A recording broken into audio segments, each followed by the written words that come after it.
Hey guys, welcome back to the channel this week.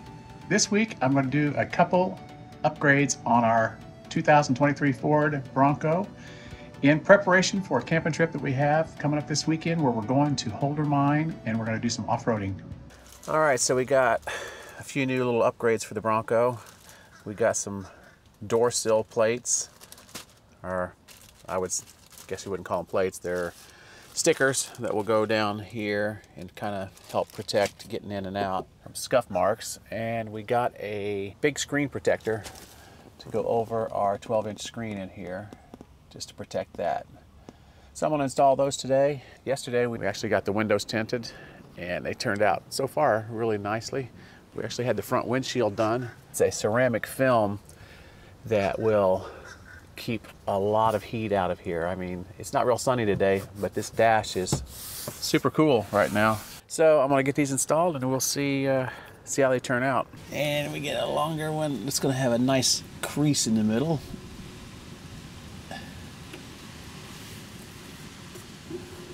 I guess the crease comes out when you lay it down. It just adds a little scuff protection coming in and out. Gives it a little bit of, it's got kind of a texture to it too. It's carbon fiber. First thing I gotta do, which I did clean it, but then I seen something here and I just touched it with my finger and got smudges on it again. I gotta get a microfiber cloth, clean this, make sure there's nothing on this before I put the screen protector on, just like putting a screen protector on a phone. He's already used the little alcohol swab to clean. Now he's using this to get all the dust off. Which I don't see anything left. But sometimes, you know how that is. I mean, it looks clean as a whistle to me, but you know, if there's one little thing under there, you're gonna see it. Now this is kind of cool how they have this. This is these are little handles. So once I peel the back off, I'm gonna stick it up in there. I'm just test fitting it now. Make sure you do it the right way. Where it says top. Oh, it's already starting to go. Can you see it? Uh-huh. It's walking its way over. I don't know if you can see it on the video here, but you can see it's adhering itself. I'm going to just let it do its thing, and then they give you a little sweet. Done. That is pretty daggone good for... There's only one little bubble here and one spot over there, but I mean... Let's turn her on here and pretty hard to make it perfect. see how it looks. Looks great. So far. Yeah. I love when the Bronco comes up on the screen. All right, it's supposed to be anti-glare, anti-fingerprint, which is nice.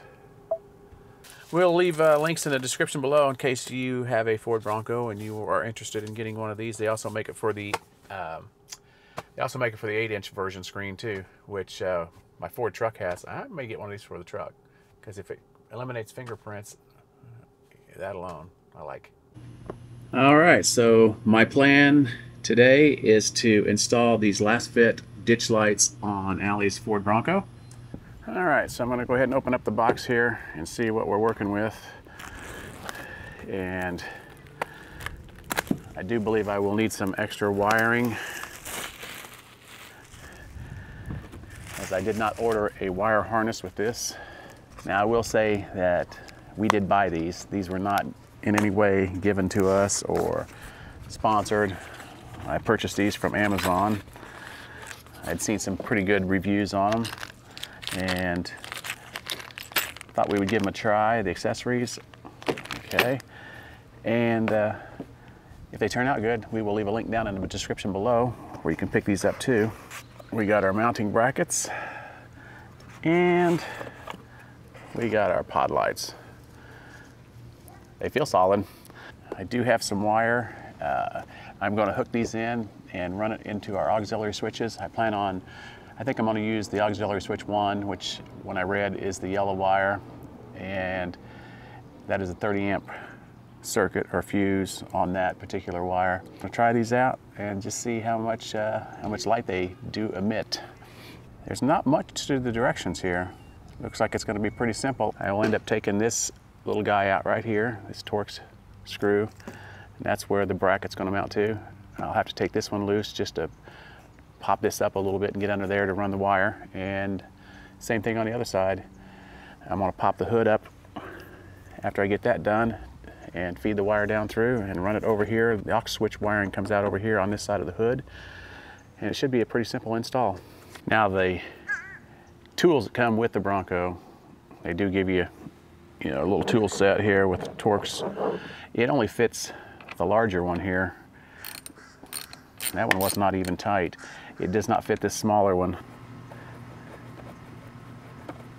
Okay, so I'm assuming I will reuse this for the actual mounting bracket. Let's push this mirror out of the way. That is one long screw right there. Put those in my pocket so I do not lose them. Now I should be able to, I may have to get a trim tool there. Okay, so that's loose. It is nice, they actually give you a little Allen wrench in the tools here. I am going to reuse the factory screw though. So I put a washer underneath, and I'm going to put a washer here on the top because I'm using the factory screw, and even though the screw head wouldn't fit through the hole of the bracket, it was a little close. So rather than take a chance, I'll just, the kit has plenty of little hardware. And I'm just going to snug this up for right now because I'm going to have to mount the light and get that wire ran down underneath there. Okay, just get that started.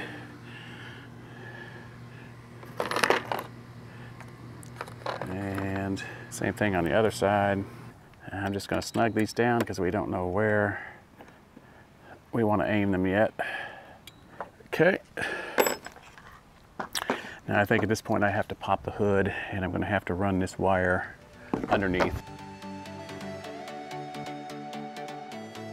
Okay, so I have both of them mounted, and I kind of, just for reference sake, I kind of ran the front edge of the light kind of with the body line of the mirror bracket here, and see if that's going to be a good starting aiming point. I left it loose enough that I can twist it a little bit if I need to. I don't know if that's going to be tight enough to hold bouncing down the road, but if not, I can always go back and tighten it up. I did the same thing on this side.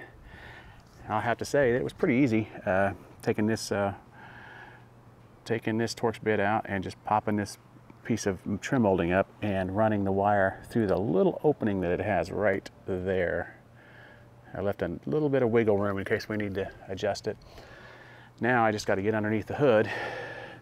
I'm going to have to run wire from this one over to the yellow upfitter switch wire. This one will be long enough. All right, so time to go up under the hood. Okay, after a quick trip to Home Depot, I ended up having to go and buy some electrical connectors. I had these other connectors that I had laying around, these 3-wire deals. These wires are so small on this that it was hard to really get them to push in and stay, so I'm going to pull these back off and actually use heat shrink compatible crimping styles. And then I'll tuck all the wires up and we'll test it out and see if the lights work. All right, everything is connected. Now it's time for the moment of truth. Let's see if we have power. Moment of truth, here we go. Well, the lights work.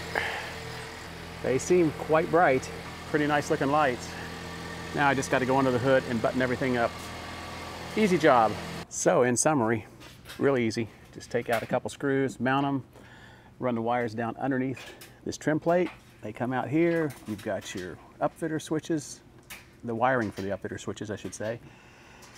And I had to just buy, well, I actually had this wire. Now I'm just going to tape everything up and figure out where I'm going to tuck this wire, tuck it up out of the way. So I think these upgrades turned out really good, and we will update you guys on our future video from Holder Mine on how these little ditch lights worked after dark. See you guys next week.